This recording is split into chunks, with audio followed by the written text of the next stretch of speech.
Hujan rintik masih mengiringi malam dini hari yang dingin di kota Menduan. Suara guruh dari kejauhan terdengar mendebur bak ombak di laut lepas. Di akhir sujud sholat malamnya, Jauzan menengadahkan tangan, meminta kekuatan pada Sang Maha Kuat agar menuntunnya dalam langkah yang acap kali membuatnya tersandung, terseok, dan bahkan jatuh. Dia berucap lirih dalam kehusyuan seorang hamba yang merintih meminta kepada Khaliknya.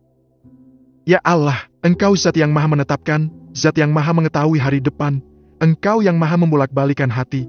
Aku tidak ingin sengsara dengan takdir-Mu, pula tidak ingin mengeluh dengan jalan ketetapan-Mu. Maka jadikan aku ridho atas semua yang telah aku perjuangkan ini, apabila takdir-Mu tidak berpihak pada asaku ya Rob. Air mata Jauzan luruh.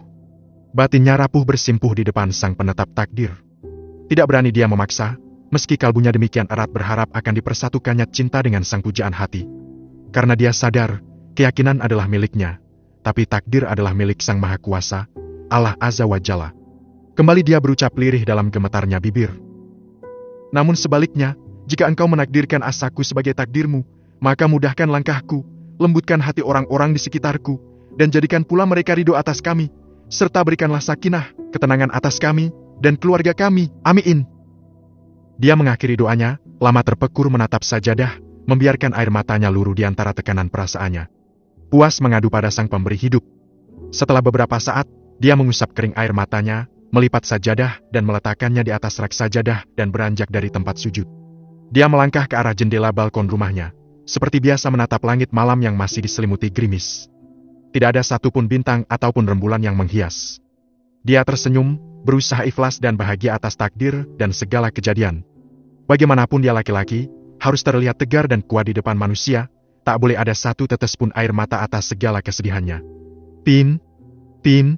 Notifikasi pesan masuk ke ponselnya, bunyinya begitu nyaring di antara hening malam di jam 3 pagi. Tidak seperti biasa, ada pesan di jam sunyi begini. Jauzan menutup kembali jendela balkon dan melangkah ke dekat nakas menilik ponselnya yang tergeletak di sana. Perlahan digesernya layar, sebuah pesan dari nomor tak dikenal. Siapa ini? Apa ada hubungannya dengan mobil Anya? Kenapa sudah 2 hari belum ada kabar dari Pati? Apakah? Jauzan cepat membuka pesan tersebut. Isinya di luar dugaan. Assalamualaikum, Nak Jauzan, saya Bangun Anggoro. Saya ingin bicara sama kamu pagi ini, ada waktu jam berapa? Ada lagi pesan kedua masuk juga. Tak ada yang diinginkan seorang bapak, kecuali melihat putrinya bahagia, jadi mohon prioritaskan. Jauzan cepat mengetikkan jawaban.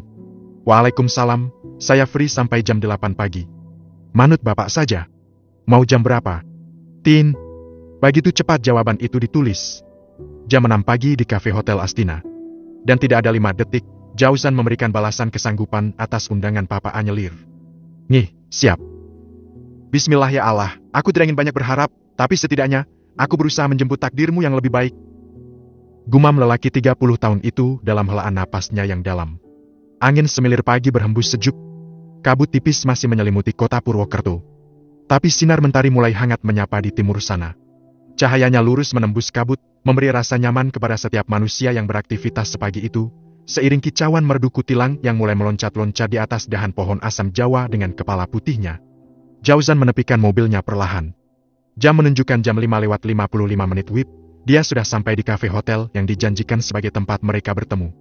Lelaki tampan dengan badan tinggi kekar itu berjalan perlahan, mengamati sekeliling kafe yang langsung pandangannya tertuju pada tempat duduk di sudut sebelah barat. Ternyata Bangun Anggoro sangat on time. Jauzan perlahan mendekat sambil memasang muka ramah. Assalamualaikum Pak Anggoro, sapanya takzim. Dia mengulurkan tangan hendak menjabat. Bangun menyambutnya dengan datar, tapi lebih terbuka dari sikapnya tempo hari. Jauzan bersenyum simpul penuh syukur. Waalaikumsalam. Anda terlambat 2 menit. Celetuk Bangun. Maaf, saya tidak cepat menemukan Anda. Tadi sampai hotel kurang 5 menit. Jawab Jauzan. Bangun tersenyum simpul, menatap lelaki muda di depannya dengan tatapan menyeluruh. Jauzan mengenakan kemeja lengan pendek warna biru muda dengan celana warna navy motif garis yang lembut. Rambutnya tersisir rapi dengan wangi parfum khas yang sangat maskulin. Duduklah. Bangun mempersilakan lelaki muda itu duduk di seberang meja. Penampilanmu pagi ini istimewa, sayang aku tidak mengajak putriku. Ucap Bangun lagi, seolah menyindir. Saya tahu. Mana mungkin Anda mengajak orang yang sedang sakit ke kafe? Jawab Jauzan. Dia menatap lawan bicaranya dengan sorot mata teduh penuh hormat. Dua orang waitress datang menyajikan 2 cangkir matcha latte dan beberapa porsi kue, pastry, dan potato nori roll di atas meja. "Maaf, aku tak tahu selera kamu, semoga kamu suka," ucap Bangun masih dengan muka datar tanpa senyum. "Saya menghargai dan menyukai setiap makanan, apalagi yang dibuat ibu saya, atau orang-orang tercinta," jawab Jauzan ringan. Sang waitress mempersilakan dengan ramah dan menyingkir segera. "Lalu kenapa kamu berpenampilan begitu menawan? Jujur, wanita yang pertama bertemu denganmu, mungkin akan langsung jatuh cinta. Kamu tampan, perawakan oke, style oke, tongkrongan oke, sikap juga sangat mengesankan. Hanya, bagaimana pekerjaan kamu, aku nggak tahu." Bangun masih terlihat meremehkan. Jauzan hanya tersenyum simpul. Dia berusaha duduk dengan tenang meski dadanya mulai berdebar tak karuan. "Sebenarnya saya orang yang tidak terlalu peduli dengan penampilan maupun pencitraan diri. Saya hanya selalu menghargai klien saya. Jangan sampai ada kesan mereka tak nyaman, ataupun tak percaya dengan kompetensi saya. Kaitannya dengan pekerjaan, saya seperti yang Mbak Anya bilang ke Bapak kemarin. Saya advokat, juga menyambi bisnis kecil warisan orang tua saya, dan ada pekerjaan tambahan sebagai salah satu kesenangan saya. Habilah, saya menjadi dosen lepas di Fakultas Hukum. Saya tidak menawarkan value saya ke Bapak, tapi saya adalah lulusan master dari FH, salah satu perguruan tinggi negeri ternama di Jakarta." Jauzan tersenyum tanpa ada nada menyombongkan diri maupun jumawa. Dia malahan terlihat merendah dengan matanya yang tertunduk, meski sekali dua tetap menatap sang lawan bicara. Lumayan. Sebagai pengacara, kamu begitu karismatik. Bahkan anakku demikian percaya. Apa goal kamu terhadap Anya? Maksud Bapak? Kamu punya tujuan tertentu terhadap putriku? Tujuan? Sebagai pengacara, goal saya adalah tentu menangnya gugatan atas kasus yang saya pegang. Tapi, saya tidak sembarang ambil kasus. Fokus saya mencari uang di usaha yang diwariskan bapak saya. Advokat adalah prioritas kedua, dan dosen adalah pengabdian. Terangnya. "Ma, saya. Allah, keren. Hebat. Kamu, sudah menikah?" "Sudah, tapi istri saya meninggal 3,5 tahun lalu, kala anak saya belum ada setahun karena kanker payudara." Suara Jauzan berubah rendah. Seolah ada rasa nyeri yang seketika merayapi dadanya. "Jadi, sejauh 3,5 tahun ini kamu menduda? Dengan satu anak? Kenapa tidak segera menikah?" Jauzan menarik napasnya berat. Pertanyaan Bangun ini lebih dari sekedar sidang skripsi, tesis, atau bahkan disertasi. Tidak ada jawaban pasti, tapi memikirkannya membuat otak panas mengepul. Karena tidak tahu mana jawaban yang diinginkan sang penanya. Ya, akhirnya kejujuranlah yang dapat bicara. "Saya merasa sangat terpukul dan sempat menyalahkan takdir atas kematian istri saya. Saya juga sempat menyesal karena waktu itu saya begitu bersemangat bekerja tanpa memperhatikan dia. Istri saya yang ternyata memiliki penyakit mematikan dan suka memendam rasa sakit, mungkin karena saya yang terlalu sibuk. Jadi, kamu tentu sangat mencintai mendiang istri kamu." "Ya, tapi saya juga realistis." Ini sulit." Bangun berucap perlahan. Tangannya mengetuk-ngetuk meja kafe dengan irama yang menegangkan. Jauzan diam, kembali menarik napas dalam yang diharapkan mampu meredam gemuruh di dadanya. Dia tidak tahu apa yang tepat untuk dikatakan saat ini. Lelaki tampan berkemeja biru itu hanya menarik napas sembari menunduk menatap meja. "Sejauh 3 tahun lebih ini, setelah istrimu meninggal, apa kamu sama sekali belum terpikir menikah? Atau menemukan sosok wanita untuk kamu nikahi?" "Belum, sampai saya bertemu Mbak Anya," jawab Jauzan to the point. Lelaki itu menunduk dengan dadanya yang turun naik. Bangun Anggoro seolah tahu gejolak di dada sang pengacara muda. Dia tersenyum. "Kenapa kamu tertarik dengan putri saya? Apa hanya karena kecantikannya? Kamu jatuh cinta di pandangan pertama?" "Tidak, saya memilih beliau setelah istiqoroh. Ada keyakinan dalam diri ini tentang kemampuan beliau menjadi istri dan ibu bagi anak saya." "Maaf, kalau ucapan saya tidak Bapak sukai, Bapak tidak berkenan, tapi saya hanya berusaha jujur." Jauzan masih menunduk. Begitu ya, sebagai papanya, aku agak sensi mendengar kejujuran kamu. Tapi, anakku juga pernah gagal. Yang kamu tahu sendiri kasusnya seperti apa. Bahkan wanita yang merebut suaminya pernah merebut kasih sayang kami juga sebagai orang tua bagi dia." Ucap Bangun sambil mendesah berat. Jauzan masih diam, menunggu Bangun Anggoro yang sekira masih akan berucap lagi. "Anya bilang mau mengontrak rumahmu. Apa pendapatmu?" Bangun Anggoro tersenyum sembari menatap sang lawan bicara. "Saya hanya berusaha mengiyakan apa yang beliau inginkan. Jadi, saya setuju saja," jawab Jauzan. Kali ini lelaki itu duduk menatap datar ke arah sang lawan bicara. Ada keberanian yang tiba-tiba muncul menjalari tubuhnya tatkala wajah datar itu tersenyum. Ternyata, Bangun tidak seseram yang dia temui tempo hari. "Aku akan membelinya untuk Anya, di atas harga kamu beli sebelumnya dari pemilik. Bagaimana?" Lelaki muda itu mendongak kaget dengan tawaran Bangun.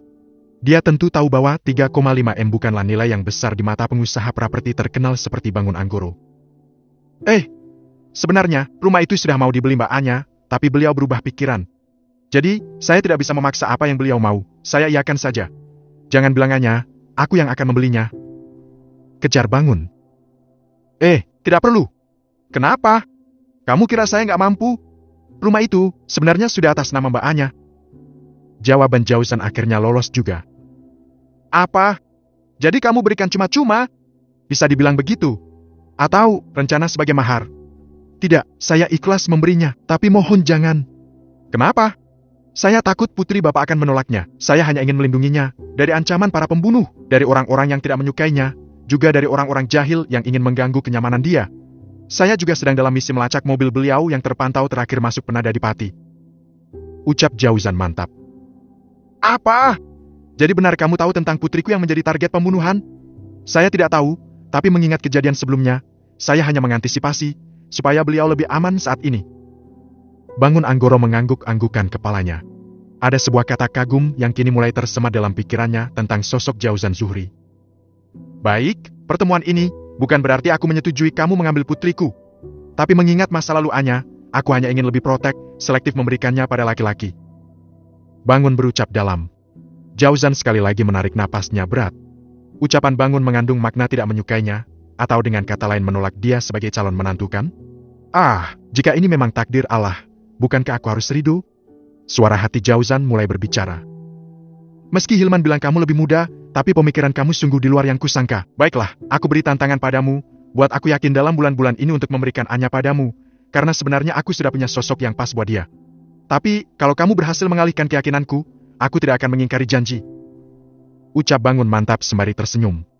Senyum Jauzan mengembang membalas senyum lelaki setengah baya di hadapannya, meskipun dia tidak tahu arah maksud ucapan Bangun.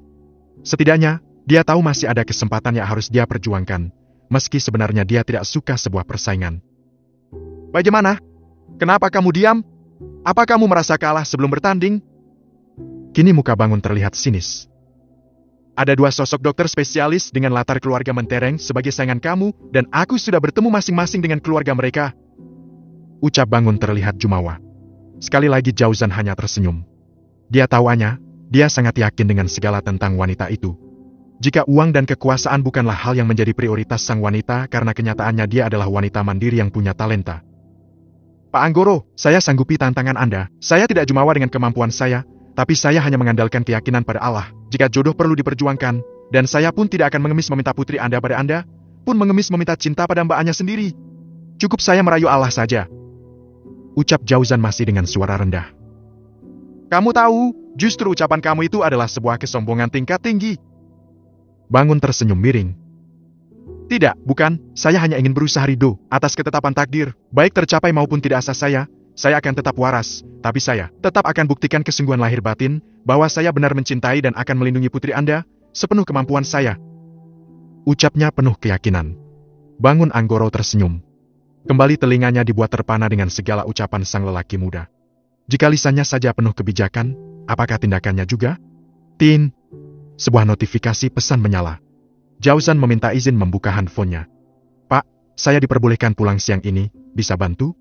Sebuah pesan dari Anyelir yang seketika membuat kedua bibir lelaki itu mengembangkan senyum. Dan benar, Allah adalah sebaik-baik tempat mengadu. Aku akan melihat kerjamu, apakah sebagus kalimat-kalimatmu? Ucap Bangun sembari bangkit membuyarkan senyuman Jauzan sehingga dia urung membalas pesan. Terima kasih atas kesempatannya, jawab lelaki muda itu. Assalamualaikum. Waalaikumsalam. Jauzan menatap langkah sang calon mertua yang masih terlihat tegap dengan badannya yang sedikit tambun. Dan angin pagi menelisik masuk lewat celah jendela-jendela besar di kafe hotel, seiring hatinya yang mulai mekar di pagi menjelang siang ini. Bab 59, memberikan keluarga yang utuh. Jam 08,2 WIB, ruang rawat inap itu begitu sepi. Anyelir duduk di tepian ranjang rumah sakit, menyapu pandangan pada ruangan yang tidak begitu besar itu. Papanya izin keluar sedari tadi pagi jam 5:30 hingga kini belum kembali. Sementara ibunya, Arifah mengatakan akan pulang sejenak ke villa sambil mengepak barang sebisanya yang akan dibantu anak buah Jauzan untuk diangkut ke rumah yang akan disewa dan ditempatinya. Kemarin, dia sudah menyampaikan bahwa dia akan pindahan esok-esok saja. setelah badannya membaik, tapi dia akan tetap pulang ke rumah yang disewanya di dekat rumah sakit, meski dengan kondisi seadanya mengingat tidak ada kendaraan lagi untuk mobil. Dengan demikian, dia meminta tolong ibunya untuk mengambilkan beberapa helai baju ganti, juga barang seperlunya saja yang bisa sementara dia pakai untuk tinggal menunggu kondisi kesehatannya benar-benar membaik. Tiba-tiba sebuah pesan masuk. Anyelir menggeser layar yang terpampang nama Jauzan Lawyer. "Mbak Anya, barang-barang Anda sudah saya pindah bersama ibu tadi. Rumah alhamdulillah sudah bersih dengan perabotan seadanya. Maaf, saya nggak berani menata barang Anda. Tapi, jika butuh bantuan tenaga, saya akan aturkan untuk staf wanita biar membantu Anda nanti." Sebuah pesan dari Jauzan membuat Anyelir mengernyit heran. "Apa? Barang-barangku? Maksudnya?" Anyelir segera menulis pesan memastikan arti pesan tersebut. Tapi belum selesai dia mengetik, sebuah pesan dari sang pengacara muda kembali muncul. "Oh ya? Gimana kondisi Anda pagi ini? Baik-baik saja bukan? Sudah sarapan?" "Ibu, alhamdulillah sudah bareng saya." Ada emot senyum yang disertakan, tumben-tumben sempat masang emot. Gumam Anyelir. Terlihat setelah kiriman pesan itu, tidak ada keterangan lelaki itu online. Artinya dia tidak siap menerima pesan dan berada dalam kesibukan. Akhirnya karena tidak mau menunggu lama, Anyelir menyentuh gambar telepon dan suara sang pengacara segera menyapanya dari seberang sana. "Assalamualaikum Mbak Anya, bagaimana?" "Pak, waalaikumsalam. Ini maksudnya apakah barang-barang saya semua sudah diangkut?" "Sudah Mbak, misal nanti ada yang ketinggalan, Mbak Anya bilang saja, saya akan temani untuk ambil, atau sama Mbak Sevi juga bisa. Dan, terkait barang, saya nggak bisa menata, takut nggak sesuai selera Anda, jadi..." "Pak, saya akan minta ibu bawakan saja pakaian saya secukupnya. Masalah pindahan nanti saya sendiri yang akan mengurusnya." Suara Anyelir terdengar sedikit meninggi, seolah tidak suka atau kecewa dengan keputusan sepihak Jauzan. "Maaf."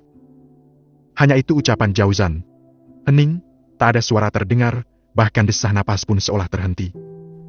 "Mak, maksud saya takut ibu akan kecapekan, dan merepotkan Anda juga." Anyelir kembali bersuara memecah kekakuan antar mereka. Jauzan terdengar menarik napas seolah lega atas apa yang dia takutkan. "Sebenarnya, Bu Arifah yang mengkhawatirkan, takut Anda akan kenapa-kenapa jika masih bolak-balik ke atas. Jadi, saya pikir sekalian demi keamanan Anda, atau jika mau ke sana, nanti saya temani atau anak buah saya bisa mengiringi." Suara Jauzan kembali terdengar rendah. "Hah, baiklah." Suara Anyelir terdengar berat seolah belum rela. Jauzan diam di seberang sana, menunggu sang lawan bicara berucap lagi, atau berpikir memilih kata guna menyambung percakapan yang sekira tepat dan tidak membuat kaku. "Oh ya, saya jam 9 ini ada sidang di pengadilan negeri. Mungkin handphone saya nggak aktif sesaat sampai jam 12 n. Jika Mbaknya butuh sesuatu, boleh hubungi Hardi atau Pak Sabar." Ucap Jauzan lembut. "Tidak, terima kasih." Ucap Anyelir ketus. Sekali lagi hening. Terdengar helaan napas lelaki itu dari seberang. "Nanti jam 1 saya ke rumah sakit lagi, jemput Anda. Atau, Mbak Anya mau sama papanya?" "Sama papa saja, tapi beliau juga belum pulang ke rumah sakit lagi dari tadi jam 5:30. "Oh, saya nggak tahu Mbak, saya hanya ketemu beliau tadi jam 6 lalu." Jauzan menghentikan ucapannya seolah menahan mulutnya, menyesal kenapa kelepasan berbicara. "Anda ketemu papa?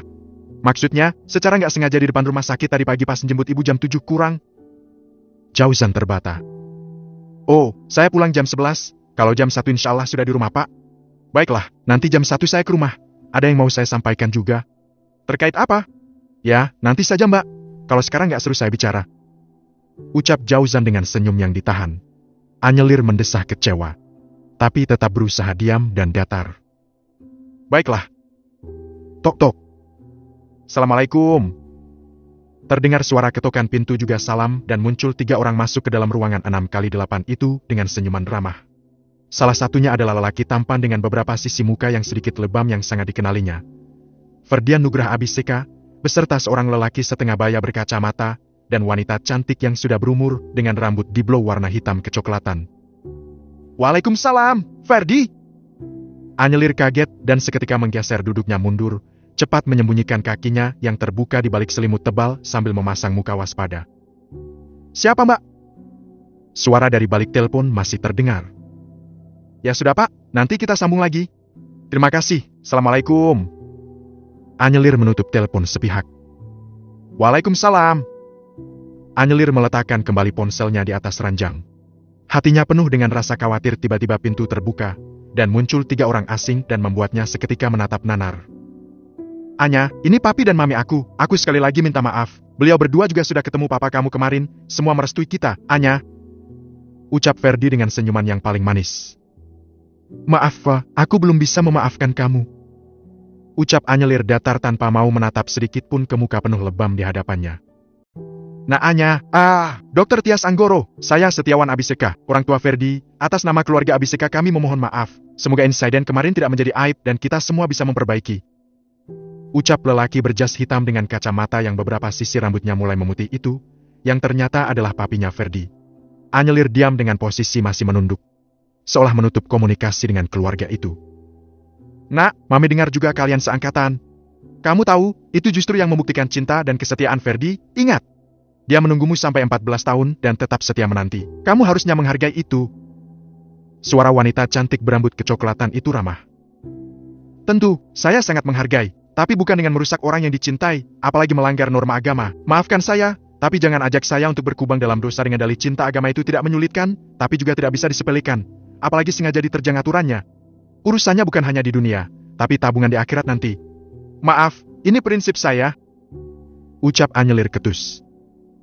Hah, begitu ya? Ferdi tersenyum miring, dia terlihat meremehkan. Kamu bicara tentang agama, tentang syariat? Sekarang, kamu tahu Pak Bangun adalah papa kandungmu, bagaimana 3 tahun lalu saat kamu menikah, siapa walimu? Dan padahal kamu sampai hamil dari pernikahan itu.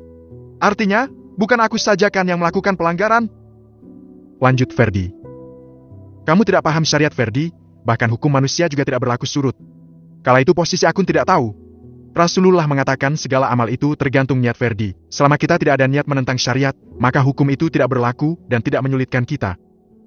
Ucap Anyelir cukup tegas dengan mata berkilat meski masih ogah menatap balik sang lawan bicara. Tangannya kian gemetar menahan laju emosi dan rasa takut yang entah dari mana berasal. Lalu apa bedanya denganku? Aku hanya mencintai kamu, tidak ada niat menyakiti sama sekali, dan aku. Ferdi masih saja bersikeras membenarkan perbuatannya. Cukup Ferdi! Kamu itu salah! Jangan membuat kesalahan kamu makin salah dengan kebodohanmu. Pak Setiawan menghardik anaknya yang membuat Ferdi seketika terdiam. Nak, kami mohon maaf dengan segala ketulusan. Kami berniat baik meminang kamu. Apakah kamu bersedia? Ucap lelaki berjas itu lembut. Mohon maaf Pak, saya tidak bisa. Jangan tanyakan alasannya. Tapi saat ini, saya menjawab tidak bisa itu saja. Ucap wanita cantik berhijab coklat muda itu sembari menunduk. Pak Setiawan yang merupakan profesor ilmu penyakit dalam itu mengangguk kala melihat buliran-buliran bening jatuh dari mata Anyelir yang disembunyikan. Sementara sang istri di sebelahnya tak mampu lagi berucap dengan kondisi sang calon menantu yang mereka harapkan begitu kacau tidak bisa diajak bicara. Tak berapa lama pintu terbuka bersama suara salam yang terdengar. Assalamualaikum. Arifah muncul dengan senyumnya menatap semua yang ada di ruangan dengan penuh hangat. Waalaikumsalam. Semua menjawab serempak. Monggo, monggo, nah Dokter Ferdi? Sapa Arifah ramah. Oh ya, Bu, ini papi dan mami saya. Mi, ini ibunya Anya, Bu Arifah. Ucap Ferdi. Oh, nih, silakan duduk. Terima kasih Bu Arifah. Saya nggak tahu buah kesukaan Anya jadi saya hanya bawakan ini sama beberapa kue semoga Anya suka ya. Ucap Bu Setiawan ramah dengan senyum yang sangat manis. Arifah tentu saja membalasnya tulus. Masya Allah. Terima kasih kunjungannya, mohon doanya untuk Anya, semoga segera sehat, membaik. Tutur Arifah. Amin Bu, gak apa-apa mobil hilang, harta bisa dicari, penting nyawa masih diraga. Lanjut ibu cantik berambut coklat itu lagi. Benar sekali Bu, saya dengar tentang pembegalan itu langsung deg-degan, tapi begitu Anya selamat, hati saya bak disiram es ember, ya Allah terima kasih. Arifah menceritakan pengalamannya mendalat kabar pembegalan Anyelir. Bu Arifah, kami ikut prihatin atas apa yang menimpa putri ibu. Kami juga sudah komunikasikan ke rumah sakit agar memberi Anya masa cuti selama 2 minggu ke depan, dan akan tetap diberi gaji bulanan full plus bonus tindakan seperti sedia kala pada umumnya. Ucap Prof. Setiawan ramah. Anyelir mendongak sejenak tapi enggan menanggapi. Alhamdulillah, terima kasih Bapak, saya mewakili anak saya berterima kasih yang sebesar-besarnya. Ucap Arifah. Sama-sama, oh ya, kalau begitu kami pamit dulu, mungkin lain kali disambung silaturahminya. Ucap wanita cantik itu kemudian. Loh kok buru-buru? Arifah seolah kaget dan secewa. Papinya ada acara di kampus nanti siang, harus segera melaju ke Jogja. Bu Setiawan berdalih. Oh, nih Bu, monggo nderaken. Sekali lagi matur nuwun atas kunjungannya. Sama-sama Bu, Assalamualaikum. Anya cepat sembuh ya. Ucap Bu Setiawan sekali lagi, sembari menyalami Anyelir dan ibunya. Waalaikumsalam. Ayo Fa. Prof. Setiawan menepuk pundak sang anak yang masih mematung menatap Anyelir dengan muka kecewa. Mereka bertiga pun keluar. Bu Arifah menghampiri sang anak tatkala pintu ruang rawat inap kembali tertutup rapat. Bu, maaf, kamu terus jadi nak Jauzan cepat mengantar ibu balik ke sini. Kamu nggak apa-apa kan sayang? Arifah membelai rambut sang anak lembut. Anyelir tersenyum, merasa tenang dalam belayan tangan ibunya. Ibu capek? Enggak, tentu saja tidak. Ibu kan hanya duduk saja. Nak Jauzan semua yang mengepak barang dan membawanya ke mobil. Sampai di rumah kontrakan juga beliau sama anak buahnya yang kerja. Jadi, ibu nggak ngapa-ngapain. Jadi, baju-baju saya sama barang-barang semua dia yang... Ya, hanya beberapa barang pribadi kamu, ibu yang ngepak. Barang-barang berharga kamu juga ibu yang ngepak. Dan diangkut pakai mobilnya, termasuk buku-buku kamu yang tebel itu. Kecuali barang-barang besar sama alat masak diangkut anak buahnya. Tapi, barang-barang kita nggak banyak kok. Cepat sekali mereka membantu. Ucap Arifah. Oh ya? Papa kamu belum kesini lagi? Belum, nggak tahu papa kemana. Sepertinya menemui mama kamu. Oh yanya, ibu, mau bicara. Wajah Arifah yang tadi cerah penuh senyum seketika redup. Ada kesedihan yang tergaris jelas di wajah renta itu. Bicara apa, Bu? Arifah mendesah. Di wajahnya tergambar jelas sebuah kesedihan yang dalam. Terkait kenyataan bahwa kamu ternyata anak kandungnya papa dan mama kamu. Ibu bukan siapa-siapa kamu lagi. Arifah duduk di sebelah sang anak. Tatapan matanya lekar dengan penuh rasa sedih. Ibu, sampai kapanpun, ibu adalah orang tua bagi saya. Saya sangat tahu betapa sayangnya ibu pada saya, dan fakta kini bahwa mama adalah ibu kandung saya, tidak akan mempengaruhi apapun. Ibu adalah ibu saya, dan mama Selina juga ibu saya. Saya akan berusaha berbakti pada ibu dan mama sebisa saya. Jangan pernah tinggalkan saya, Bu. Saya ingin ibu tetap di sisi saya, menemani saya dalam senang maupun duka. Saya butuh ibu. Kata-kata Anyelir terdengar begitu tulus menembus hati Arifah. Wanita muda itu mendekapnya hangat. Benarkah? Tapi kita tidak ada hubungan darah apapun sayang. Arifah berucap lirih. Terkadang, cinta karena ilahi itu lebih kuat dari hubungan apapun, Bu. Dan sejauh 3 tahun lebih ini, saya merasakan kasih sayang yang tiada batas, kekuatan, juga pengalaman hidup yang membuat saya semakin tegar menghalau kehidupan yang penuh warna. Dari ibu. Kembali bibir merah Anyelir berucap. Bukan itu saja, tapi di samping itu, ibu malu dan merasa bersalah. Kami, ibu dan bapak kamu, dengan kenyataan ini hanyalah memberi luka, memberimu beban perjodohan, juga sosok suami yang menyakitimu, bahkan. Arifah menelan kembali kata-katanya. Dia tidak sanggup melanjutkan lagi. Rasa bersalah itu kini menguasai dirinya. Masuk dalam setiap relung hatinya yang paling dalam. Dia mulai sesenggukan. Penyesalan dan rasa bersalah itu memang berdasar, karena kenyataannya, Anyelir mendapat pengalaman buruknya setelah menjadi anaknya, mendapat amanah perjodohan, mendapat suami spekenen yang memberinya luka hingga mengandung dan mendapat anak yang hanya lewat 8 sekian bulan di perutnya, kemudian kembali ke pangkuan Tuhan. Ya. Ibu. Anyelir makin mempererat dekapannya. Air matanya ikut tumpah membasah di wajahnya. Ada satu hal yang sangat berharga dan tidak mudah diperoleh, adalah pengalaman hidup. Dengan itu saya lebih bijak, lebih bisa sabar, dan yang paling berharga lebih mendekat pada sang pemberi hidup. Tutur dokter cantik itu. Jadi, kamu mengizinkan ibu tetap ikut kamu? Arifah bicara terbata di antara tangisnya. Ya, ibu harus selalu di samping saya, menyertai saya, pun jika nanti saya ditakdirkan menikah lagi. Saya berharap ibu bisa mendampingi saya, di samping juga mama. Papa yang akan bertindak sebagai wali nikah. Ya, apapun yang terjadi kita tetap satu keluarga, Bu. Jangan pergi, Anya akan sedih. Arifah menarik sang anak dalam pelukannya yang dalam. Tidak ada rasa haru yang dia rasakan yang lebih dari keharuan di pagi ini. Sementara Anyelir mendekap erat sang ibu yang selama 3 tahun ini telah dia yakini sebagai ibu kandungnya. Di luar mentari mulai merangkak naik. Sinarnya hangat menerpa wajah kota Purwokerto dengan segala hiruk-pikuknya. Aku nggak sempat masak, Pak. Pak, silakan Pak Aldi, Pak Lukas, diminum tehnya. Ucap Selina mempersilakan kedua tamunya pagi ini di rumah sang anak yang dibelikan menantunya, Aiden. Nggak apa-apa. Oh ya, di mana anak manjamu itu? Bangun bertanya sinis membuat Selina sedikit keki. Mailin, dia dirawat di rumah sakit. Kehamilannya terdiagnosa plasenta di bawah, dan terjadi luka sehingga ada perdarahan. Sama dokter disarankan bed-rest di rumah sakit untuk mempertahankan kehamilan sampai sebulan ke depan. Tutur Selina. Begitu? Aku menemuimu. Hanya akan memberikan ini. Ini hasil tes paternitas antara aku dengan Anya. Kamu cermati dulu. Bangun Anggoro menyodorkan amplop coklat besar kepada sang mantan istri. Ini? Apa maksud, Pak Bangun? Buka saja, baru kemudian komentar. Selina membuka amplop tersebut, kemudian mengeluarkan isinya, sebuah surat keterangan hasil pengujian atas nama Bangun Anggoro, dengan anyelir Septining Tias Anggoro, dengan hasil kemiripan rantai DNA 99,99, artinya memang anyelir adalah anak kandung Bangun Anggoro, suaminya. Bagaimana bisa? Kenapa dulu? Muka Selina terlihat tegang. Memang kita harus selalu cek and recheck dulu, terhadap kredibilitas seseorang, juga akreditasi laboratorium yang akan kita pakai jasanya. Aku melakukan uji di 3 lab klinik terakreditasi sekaligus dan hasilnya sama. Anyelir adalah anakku, anak kandungku, artinya, anak kamu juga. Bangun berucap ringan sambil menatap Selina, sosok wanita yang sangat dia cintai dari dulu hingga kini. Apa? Aku nggak mimpi kan?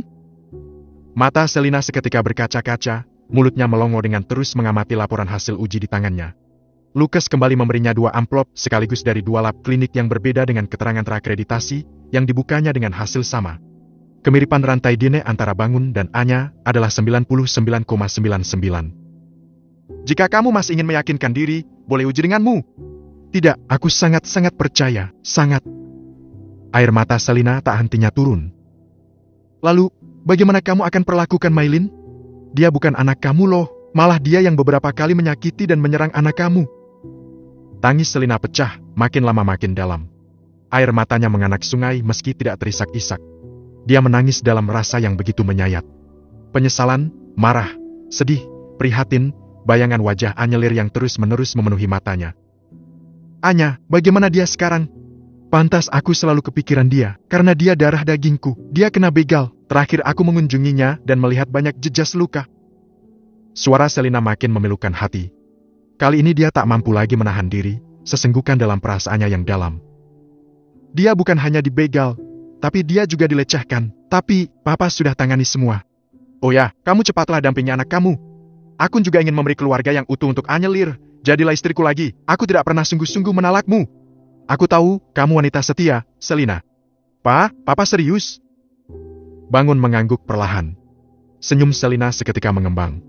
Sementara Lukas dan Aldi tersenyum lega melihat kedua bos mereka saling menatap dengan haru dan bahagia. Maka nikmat Tuhanmu yang manakah yang kamu dustakan? Bab 60, Yatini dan Amarita? Karena kita telah bercerai, bahkan akta cerainya juga sudah keluar, maka aku harus menikahimu secara agama dan negara lagi, Selina. Kamu masih punya paman di Banjar bukan? Kita akan ke sana, dia yang akan menjadi wali nikah kamu, sekalian untuk bisa menikah di sana secara negara, aku akan meminta Bagas untuk mengurus surat-surat rekomendasi dan pengantar dari Jakarta. Ucap Bangun yang mendapat anggukan sang calon istri. Oh ya, kamu minta mahar apa? Aku akan turuti, apapun, asal jangan bulan dan bintang. Mau bulan madu kemana? Ucap Bangun sambil menatap wanita setengah baya dengan hijab ungu pastel di depannya yang masih bermuka sembab akibat menangis haru. Kita sudah tua apa? Mama punya harta juga buat apa? Pastilah kepikiran buat anak dan cucu saja. Kita menikah yang penting sah secara agama dan negara. Itu sudah kebahagiaan besar buat Mama. Jawab Selina sambil tersenyum manis. Tidak bisa begitu, Ma. Selama menikah denganmu, bahkan aku tidak memberimu aset satupun. Semua masih atas namaku dan kamu juga telah banyak memberiku hadiah, ketulusan, cinta, dan kesetiaan. Tapi, di antara hadiah terbesarmu adalah melahirkan Anya, anak kita yang sungguh luar biasa akhlak dan kemampuannya. Lanjut Bangun. Ya, Mama ikut Papa saja, tapi Mama hanya tidak ingin menyulitkan. Pernikahan itu yang terpenting adalah keberkahannya, sehingga sakinah, mawadah, dan rahmah itu benar-benar kita peroleh. Ucap Selina. Selina, Masya Allah, pantaslah kamu melahirkan Anya yang demikian istimewa, karena kamu sendiri juga memiliki akhlak yang luar biasa. Selina, aku melihatmu masih seperti dulu, sosok gadis desa yang kunikahi karena akhlakmu. Kamu menemani aku dari nol, mau berhemat dan rela diajak prihatin, tak pernah mengeluh dan selalu bersyukur dengan pemberian suami. Terima kasih Selina. Bangun memuji sang mantan istri yang akan kembali menjadi istrinya. Pa, semua sudah tugasku sebagai istri. Elak wanita berbau jilbab ungu itu. Benar, tapi tidak semua wanita memahami itu. Kebanyakan mereka langsung ingin enak, tanpa membantu dan tanpa mau merasakan kesulitan laki-laki. Ucap Bangun. Aku hanya mendoakanmu, tidak lebih, dan aku tidak banyak berkontribusi dalam kesuksesan kamu. Mungkin terlihat begitu, tapi nyamannya aku dalam usaha dan doamu itu membuat aku tenang. Saat aku merintis bisnis, kamu rela hidup apa adanya, bahkan bisa dikatakan hemat, lahiran di puskesmas, agar aku bisa ke Inggris waktu itu demi menghemat uang dan perkembangan bisnis kita. Aku kadang tidak bisa menghargai semua jerih payahmu. Pokoknya terima kasih, aku sangat menghargai semuanya sekarang, dan aku akan hadiahkan 20% saham Anggoro Property buat kamu. Itu hak kamu sepanjang hayat. Ucap Bangun mantap.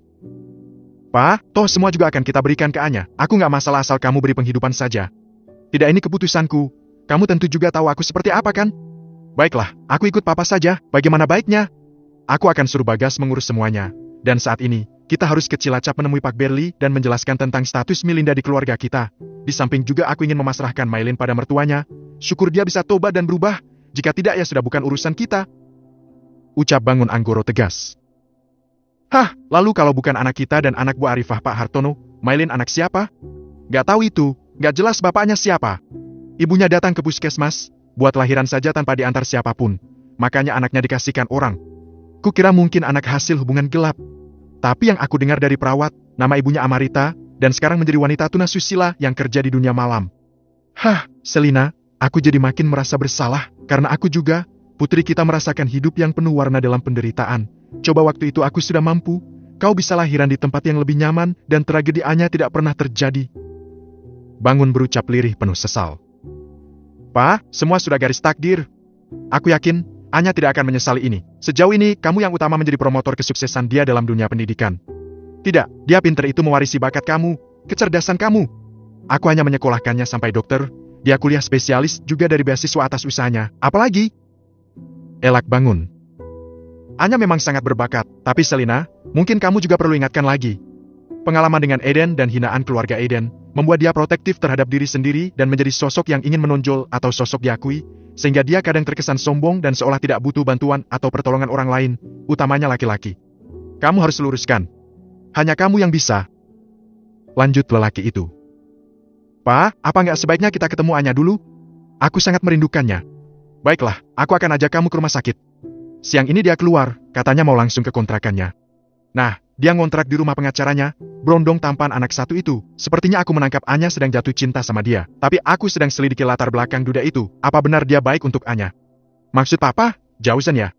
Pengacara dia waktu cerai. Nah, kamu tahu. Kalau mama sih, selek-selek saja, dia all out melindungi dan membantu Anya. Selina sedikit memuji. Tapi, Anyelir harus mengasuh anak yang bukan darah dagingnya. Jausan itu duda anak satu loh, Ma. Aku agak nggak cocok. Kenapa nggak sama Hilman saja atau Ferdian? Jelas keluarganya masih perjaka meski mereka sama-sama berumur, tapi lelaki semakin berumur itu semakin matang. Ucap Bangun menekankan. Kita orang tua hanya berharap anak kita bahagia, Pak. Anyelir sudah pernah berkorban demi keegoisan orang tuanya. Jangan pernah membuat luka lagi di hatinya dengan perjuduhan. Selina mengingatkan. Ya, kamu benar Selina. Tapi, Hilman ini sosok yang matang sekali. Anak kita nggak bakal kelaparan sama dia. Hilman putra Pak Yuda Hanafi, pebisnis batubara yang beberapa kali mengambil properti milik kita. Hilman juga rencana akan dibuatkan klinik jantung.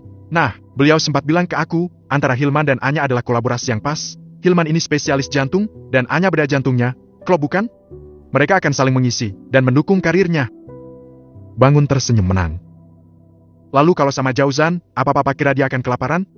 Anya ini pekerja keras. Jausan juga masih muda sudah melakukan 3 pekerjaan sekaligus. Hebat dia. Selina tidak kalah memuji Jausan.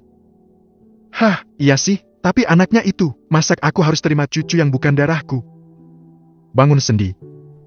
Pa, turunkanlah ego sedikit, demi anak, jika memang Anya memilih Jausan, kita sebagai orang tua tinggal doakan saja. Entahlah, tapi kamu benar, aku akan selalu menjaga agar Anya tidak terperosok ke lubang yang sama dengan drama perjuduhan. Cukup doakan, Pa, dan selalu berharap yang terbaik buat Anya.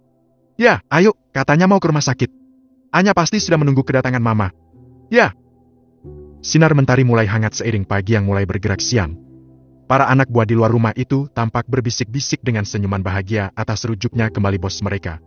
Perintah untuk segera bersiap ke rumah sakit guna menjemput anak mereka pulang pun mereka terima dengan sukacita.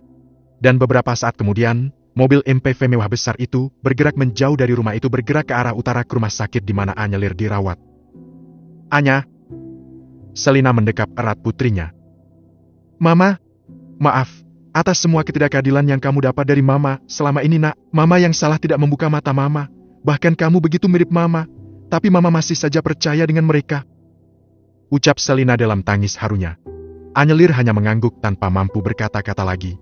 Dia senang fakta terkuak bahwa dia adalah anak kandung Mama dan papanya. Tapi, ada sesuatu yang mengganjal pikirannya saat ini adalah keberadaan Bu Arifah di sudut ruangan yang melihat momen haru dan mendengar kata-kata kedua orang tuanya. Ma, Pa, Anya senang dengan fakta Anya anak Mama dan Papa. Tapi walau bagaimanapun, Ibu adalah ibu Anya juga. Beliau yang selama ini menemani Anya, dalam setiap langkah baik suka maupun duka Anya, beliau juga akan tetap ada di sisi Anya, dan menempati sisi di ruang hati Anya sebagai orang tua. Ucap Anyelir lirih. Tentu saja sayang, Mama juga akan berterima kasih pada beliau, atas semua pendampingannya selama ini. Kamu tak mungkin tegar dan bisa berdiri jika tanpa beliau, selama masa terpuruk kemarin, bahkan Mama sendiri tidak bisa menyertai dan membersamai kamu. Ucap Selina sembari tersenyum dalam tangisnya yang penuh keharuan. Anya, Mama kamu itu meyakini Melinda anak kandungnya, tapi pikirannya tetap kalut kala mendengar kamu dibegal. Dia nangis-nangis telepon Papa, meminta Papa ngurusin kamu, padahal status kami sudah pisah. Maaf. Bangun Anggoro keceplosan mengatakan bahwa dia dan Selina sudah cerai. Papa, enggaknya, itu bohong. Papa dan Mama baik-baik saja. Selina cepat memotong. Selina, Anyelir sudah dewasa, sudah tidak bisa kamu tipu-tipu lagi. Jadinya, Papa sempat marah karena tahu semua kejahatan Maylin sama kamu. Itu sebelum Papa tahu kenyataan kamu anak kandung Papa. Papa tahu dia merebut suami kamu. Dia merebut harta pemberian kami buat kamu. Dan Papa marah karena selama ini ditipu olehnya. Papa marah yang tak bisa Papa tahan dan mengajak Mama kamu balik ke Jakarta. Kudarulah Mama kamu kan penyayang tuh sama anak. Dia bersikeras gak mau yang semakin menyulut kemarahan Papa sehingga Papa menjatuhkan talak 2 padanya. Dan bahkan Papa juga sudah memberikan surat cerai. Terang bangun. Astagfirullah Papa, astagfirullah. Anyelir memegangi dadanya seraya berucap istighfar berkali-kali, melongo dengan mata berkaca-kaca. Sabar nak, Papa sedang mengurus lagi untuk pernikahan ulang kami, Papa kilaf dan tak akan mengulanginya lagi. Ya, keberadaan Melinda ini benar-benar mengobrak-abrik keluarga kita. Semoga kedepannya kita bisa lebih aware lagi pada orang asing yang masuk. Ucap bangun. Orang asing? Kita kan awalnya nggak tahu Pak kalau Maylin itu bukan anak kita. Elak Selina. Iya, kan dia datang sebagai anak ya? Entah sepandai apa Amarita itu. Bisa-bisanya 2 keluarga tertipu olehnya. Gumam bangun. Oh ya Ma, terus Melinda sama siapa sekarang? Di rumah sakit, katanya ditungguin Bu Selvi. Mama juga belum sempat ke rumah sakit lagi. Nantilah, dia saat ini sangat tidak stabil. Mudah sekali emosinya tersulut, kadang jika kesakitan teriak-teriak memanggil Mama. Kadang merintih, kasihan banget sebenarnya. Cerita Selina. Ya, aku sebenarnya nggak tega. Tapi semua adalah buah perbuatannya sendiri. Anyelir berucap sendu. Dan sayangnya orang seperti itu ada di antara kita selama bertahun-tahun. Sungguh miris, mulai sekarang kita harus lebih hati-hati. Ucap bangun lagi. Ya, Ma, Pa, minta pertolongan dan perlindungan pada Allah atas keluarga kita. Masalah takdir yang sudah terjadi, nggak perlu disesali, toh semua nggak bisa kembali seperti sedia kala bukan? Kamu benar. Mungkin dalam minggu ini, Papa akan ke Banjar mengurus pernikahan dengan Mama kamu. Kan masih ada pamannya Mama di sana yang bisa menjadi wali, dan kamu, kira-kira kapan mau nikahnya? Sama siapa? Bangun bertanya serius. Aku, nggak tahu Pa, belum terpikir, masih berusaha istiqoroh, aku manut sama pilihan Allah saja. Jawab Anyelir sambil membuang muka, sebal dengan jabakan papanya. Apa ya, begitu? 100%? Yang ditaksir saja ada kok namanya. Sindir bangun. Arifah yang sedari tadi duduk di pojok ruangan ikut tersenyum. Papa kan minta keyakinan sama Allah, apa salahnya? Anya juga dalam rangka menetralkan diri. Ucap Anyelir membelah diri. Oke, Papa nggak akan maksa kamu. Papa doakan yang terbaik saja buat kamu, asal kamu yakin, ya berdasar istiqoroh tadi. Semoga cepat ya jawabannya. Papa juga nggak enak ini sama Pak Yuda dan Prof Setiawan. Mereka menunggu kamu. Pa, aku nggak mau ditekan loh. Tidak akan ada tekanan atau perjodohan lagi. Sekarang kamu sudah dewasa, pilih dan tentukanlah masa depanmu sendiri. Oh ya, katanya mau pindahan. Yuk, mau sekarang atau kapan? Langsung pulang Pak, pindahan tadi sudah sama Nak Jauzan. Ucap Arifah kalem. Waduh, kalau ini namanya sudah menentukan pilihan nih. Sindir bangun yang mendapat senyuman kecil yang tersembunyi dari Selina dan Arifah. Sementara Anya pura-pura tidak mendengar ucapan sang papa yang berdiri mengangkat tas besar, berisi bajunya dan keluar dari ruang rawat inap itu. Rumah 2 lantai cat abu pastel itu tampak ramai. Baru saja dihuni, kata Anya, bahkan belum ada apa-apa. Bangun terus berjalan-jalan mengelilingi sisi-sisi rumah. Dia dibuat kagum dengan tatanan rumah yang artistik dengan perabot yang lengkap meski terlihat sederhana. Bahkan di beberapa sisi, Jauzan menambahkan beberapa perabotan mewah yang dia tahu harganya sungguh fantastik. Siapa sebenarnya Jauzan? Pikirnya. Sebagai seorang pebisnis properti, dia sangat paham dengan desain interior, juga beberapa bahan finishing mewah yang menguras kantong. Tapi ini, terlihat sederhana tapi sungguh mengagumkan. Bukan itu saja, yang dia heran adalah lelaki muda itu bahkan menunjukkan bahwa rumah tersebut benar-benar telah terbalik nama atas nama putrinya, yang meski kini sertifikat masih dipegang sang empunya asli, Jauzan Zuhri. Lelaki setengah baya itu kembali masuk ke ruang tengah. Keluarga kecil yang baru saja dipersatukan kembali itu masih terlihat bercengkrama di ruang tengah lantai bawah rumah yang terlihat baru itu. Selina terlihat sangat bahagia dengan tetap menjaga jarak dengan Bangun yang belum kembali sah sebagai suaminya. Sementara hanya Arifah yang terlihat kaku dan menjadi kikuk karena merasa sebagai orang lain. Namun bukan Anya jika tidak bisa membawa ibunya itu dalam suasana kekerabatan. Dia terus merangkul dan melibatkan ibu angkatnya itu dalam setiap aktivitas, hingga senyuman dan tawa Arifah menjadi lepas kembali. Tepat jam 1 siang, datang sebuah mobil mendekat ke arah rumah. Mobil sedan mewah memasuki pekarangan. Laju mobil perlahan dan kemudian parkir di halaman di sebelah mobil MPV besar milik Pak Bangun. Jauzan keluar dari mobilnya. Kali ini dia datang sendiri, menenteng sebuah tas kerja di tangan kanannya yang cukup besar, entah apa isinya. Lelaki muda itu mengucapkan salam yang dijawab dengan penuh sukacita oleh para penghuni rumah. Dia masuk ke ruang tamu dengan bahasa tubuh yang sedikit grogi, apalagi saat bertemu dengan Pak Bangun Anggoro yang tiba-tiba duduk di hadapannya di seberang meja tamu. Duh, pasti akan ada interogasi lagi nih, pikir Jauzan kedar. Pak? Jauzan mengangguk dengan muka seramah mungkin. Dari mana? Ada perlu sama Anya? Tanya Bangun dingin. Saya barusan dari pengadilan negeri. Iya, ada beberapa hal yang akan saya sampaikan pada beliau. Jawab lelaki muda itu tegas. Ma, panggil si Anya ke sini. Titah Bangun pada Selina seperti pada istrinya saja. Tapi Selina sangat paham dengan karakter suaminya, sehingga dia mematuhi saja dan naik ke lantai 2 guna memanggilkan sang anak. Kasus apa di pengadilan negeri? Bangun kembali fokus membuka obrolan dengan sang tamu.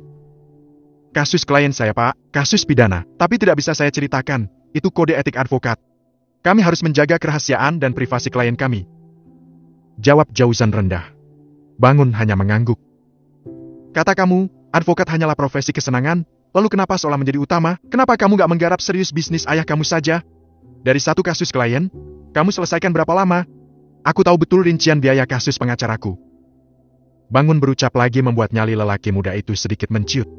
Ya kan, lelaki setengah baya ini pasti akan mengujinya. Biarlah, kembali batin Jauzan bergejolak.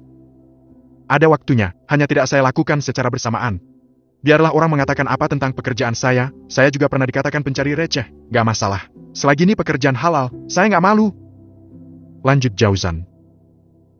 Tapi kalau kamu sudah berkeluarga lagi, kamu gak bisa loh makan idealismemu. Ada anak dan istri yang harus kamu hidupi. Apalagi, kalau kamu memang serius sama anakku. Sindir Bangun. Bu Arifah datang dan menyajikan teh manis, juga sepiring rebusan pisang kepok. Silakan nak, dicipi, tehnya nggak begitu manis kok. Pak Bangun, monggo. Tawar wanita setengah baya itu. Terima kasih Bu. Ucap Jauzan tulus. Anyelir turun dengan gamis warna navy dengan jilbab instan warna biru muda yang membuat penampilannya begitu segar meski tanpa sapuan makeup. Bangun menatap bangga pada putrinya sementara Jauzan hanya melihat sekilas kemudian menunduk lagi. Gimana Pak? Katanya ada yang penting yang ingin Anda sampaikan? Ucap Anyelir to the point setelah duduk di sisi sang papa. Iya, Mbak Anya, terkait mobil Anda, saya sudah menemukan alamat penjualnya dari Penada Pati. Kata Hardi, benar itu salah satu personel yang membegal Anda.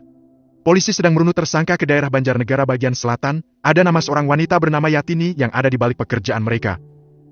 Ucap Jauzan pasti. Yatini? Jadi pembegal kamu yang bersenjata itu atas suruhan wanita itu? Bangun seketika terkejut. Bapak kenal nama itu? Tanya Jauzan. Tidak, apa dia sudah diamankan? Informasi yang diperoleh, dia saat ini tidak lagi bermukim di Banjarnegara, tapi menjadi germo di sebuah klub malam di Jakarta. Lanjut Jauzan.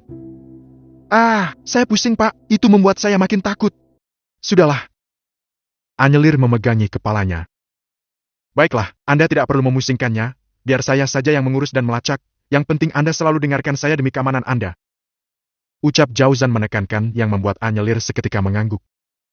Yatini? Apa hubungan dia dengan? Bangun tidak menyelesaikan kalimatnya. Atau, apakah Yatini adalah Amarita? Bangun bergumam yang membuat Jauzan dan Anyelir seketika menatapnya secara bersamaan.